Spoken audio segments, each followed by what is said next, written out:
The switch and PC board assembly is the circuit board that controls your cordless power tool. It consists of the on-off switch, the variable speed control, and the clips that the battery attached to. Like any circuit board, eventually it can fail. Common problems are not being able to turn the tool on or not being able to vary the speed. Replacing the switch and PC board assembly is a repair that you can do yourself, and I'm going to show you how. Hi, I'm Mark Socha.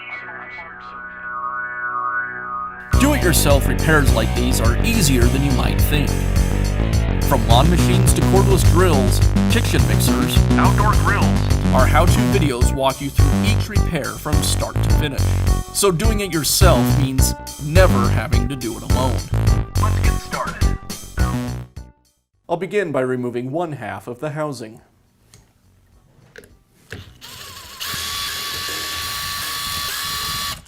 There's a sticker on the housing that you'll need to slice with a knife. Next, I'll remove the clip inside the battery location that holds the two halves together. I'll use a pick to pry the clip up and pull it away from the housing. With the clip removed, now I can separate the two halves of the housing. Now I can go ahead and lift the wiring as well as the motor and gearbox assembly away from the other housing. As I do this, I'll take note of the routing of the wiring.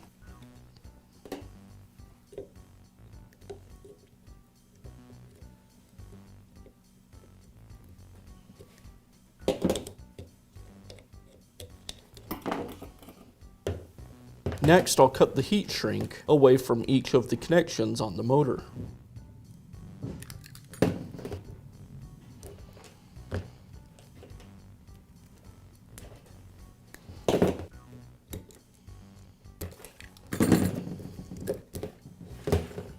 Now I'll desolder the wire connections from the motor.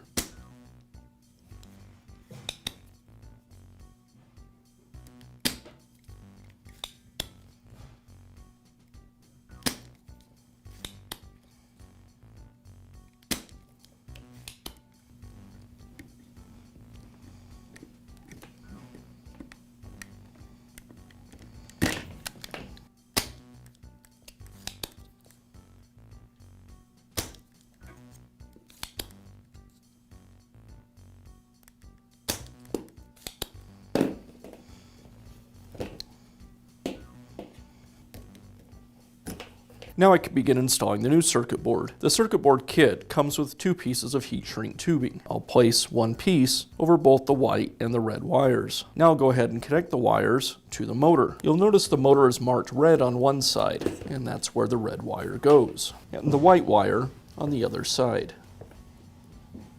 Now I'll apply some flux to both of the connections. The flux helps the solder to flow more easily.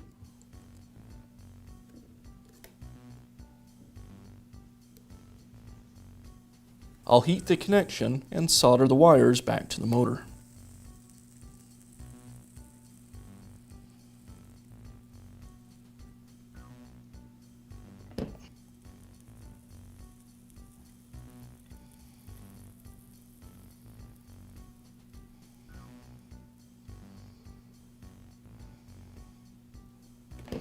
Now I'll slide the heat shrink tubing over the wire connections and use the soldering gun to melt it.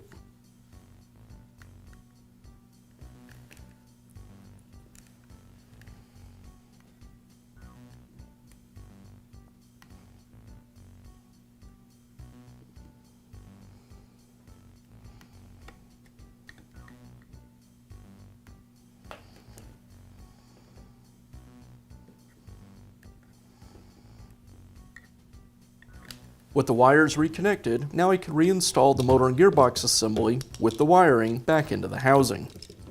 As I lay it back into place, I'll route the wires for the LED light,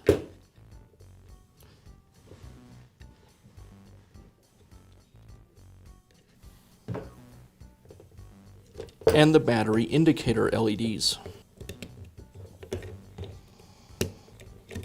With those two in place, now I can place the motor back into the housing.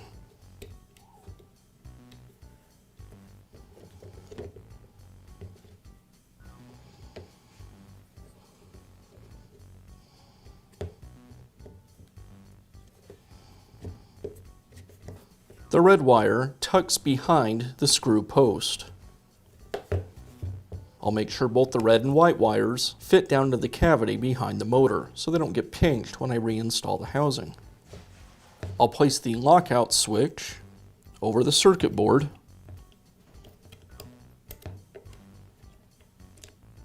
and then I can place the circuit board back into the housing.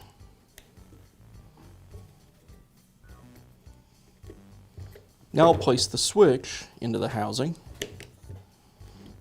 and align the battery terminal.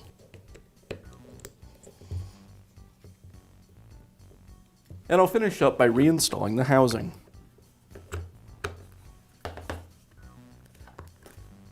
I'll secure the housing with the screws. The 3 short screws go in the rear of the housing. The screws are very small, so you want to be careful that you don't strip them out.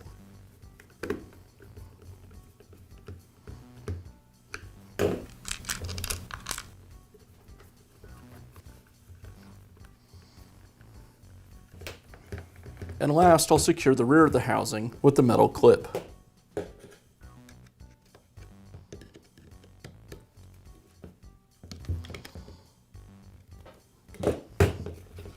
And that's how you can install a new switch and PC board assembly in your power tool. Be sure to check back often for new videos and expert advice. If you found this video helpful, give us a thumbs up And leave a comment.